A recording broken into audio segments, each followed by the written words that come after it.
we don't expand our imagination. Justification for being what you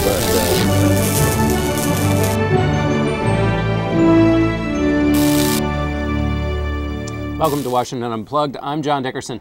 The final act in this long healthcare drama is finally here. This Sunday, the House of Representatives will vote on healthcare, and the big question is whether House Speaker Nancy Pelosi has 216 votes that she needs.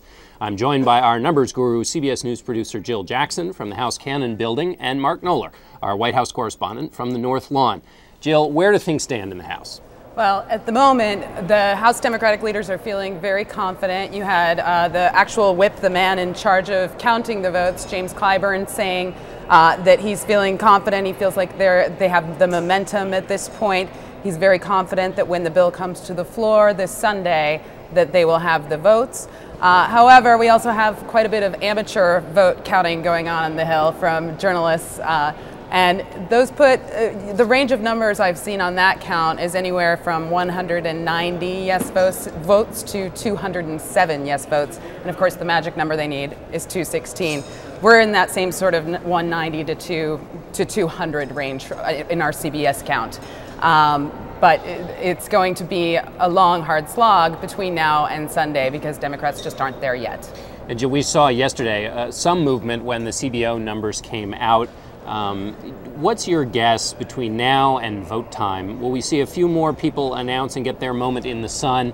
But still, we're really not going to know where this thing stands until the actual vote is taken, are we?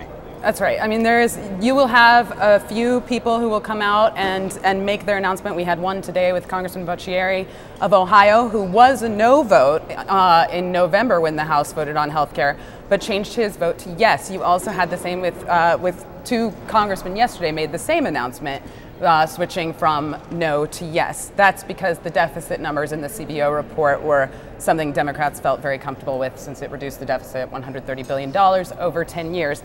But the reality, you're exactly right. When it comes to the floor, a lot of times with these big votes like healthcare last time, the energy and climate bill earlier this year in the House, you have Speaker Nancy Pelosi, James Clyburn, Majority Leader Steny Hoyer out there really hustling the votes as they are voting.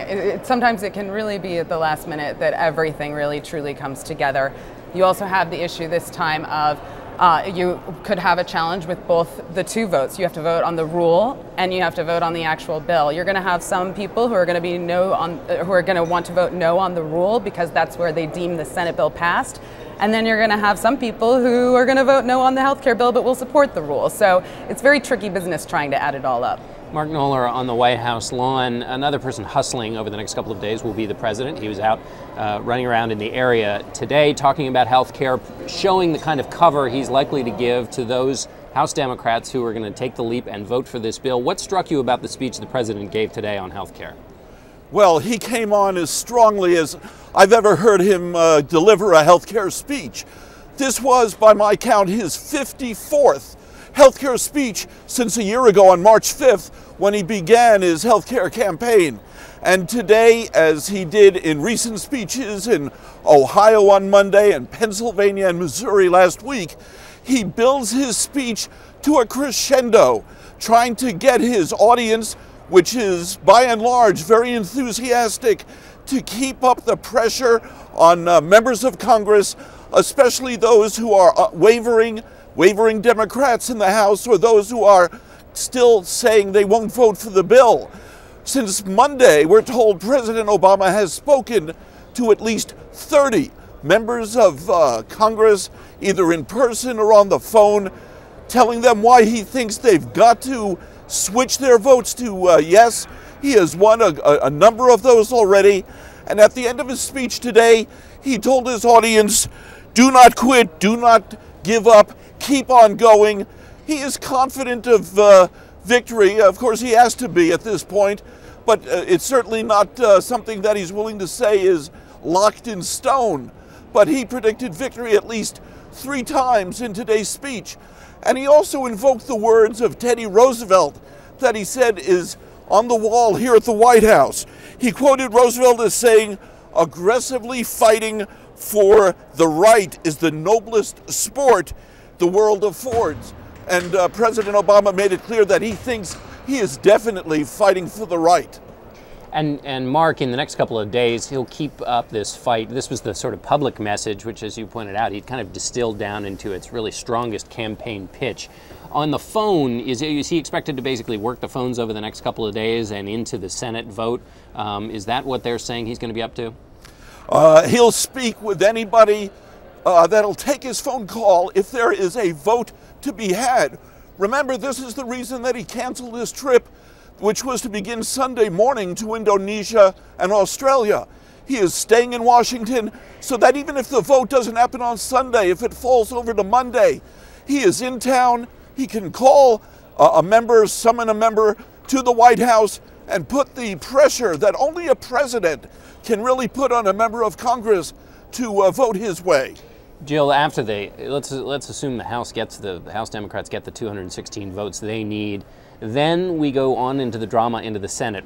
Give us just a little taste of what that next stage of the process will be like. Well, this is where, even if they do have that victory that the president's hoping for on Sunday, this is where things could get even tougher because Republicans in the Senate have many more options to slow down the process, and that's because they can offer unlimited amendments.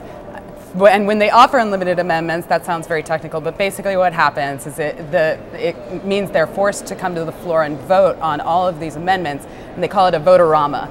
So it really slows down the process. And the thing to keep in mind is if Republicans succeed in passing any of the amendments that they introduce, and some of them are expected to be votes that would be tough for Democrats to vote against, if the Republicans succeed in that tactic at all, that means the bill is changed and it would have to go back to the House side to be voted on all over again, and we'd be back where we are today. So it's going to be very interesting to watch the Senate next week when this happens, if the bill passes for the House on Sunday.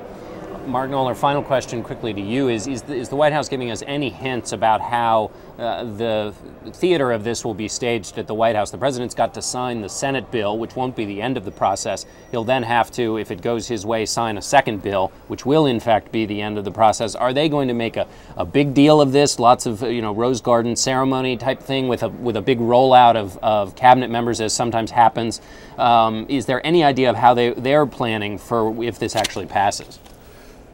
John, they're wary of being seen putting the cart in front of the horse. They don't want to be planning a big bill signing ceremony before they've got their eggs hatched, to mix a metaphor.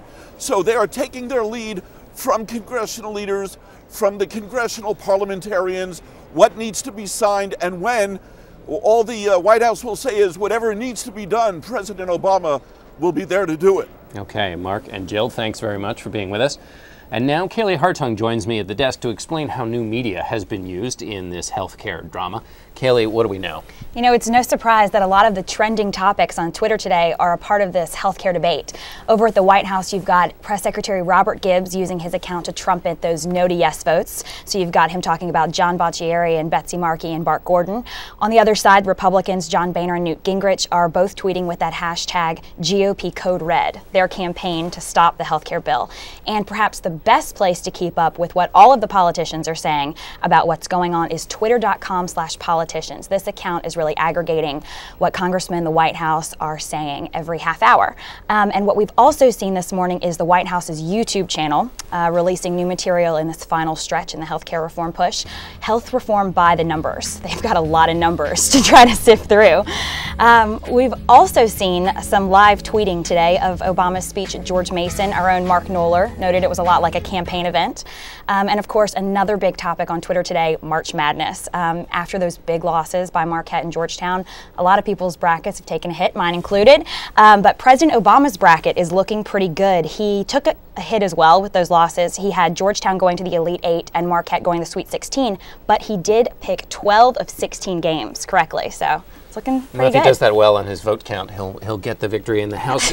When you look at the volume of traffic on Twitter and also the number of different hashtags, a lot of times when people are posting about healthcare, there are 3 or 4 different hashtags they've got going. Is it your sense that the volume has gotten to a level, or do you think the volume's gotten to a level where anybody trying to keep track of it just sees a blizzard of sort of hard to follow information, or is it easy? Do certain voices rise above the rest in this long stream of Twitter? I'm going to say it's a little bit of both. You know, there's definitely a blizzard. When you click on that hashtag HCR, you're going to see a lot of voices that you don't necessarily want to hear. But I think what's great about Twitter is that you're your own filter. You know, so if you have voices that you know you want to hear, whether it's congressmen, members of the media, you can follow them in your own stream. I think it's something that's evolving every day, and who knows how certain voices rise above the others. And there'll be lots of traffic over the weekend. Absolutely. Kaylee, thanks so much. Thanks, John. Thank all of you for watching Washington Unplugged. Make sure you watch Bob Schieffer Sunday on Face the Nation when he hears from key senators in the healthcare debate. I'm John Dickerson. Have a good weekend. If we don't expand our imagination, Justification for being what you are.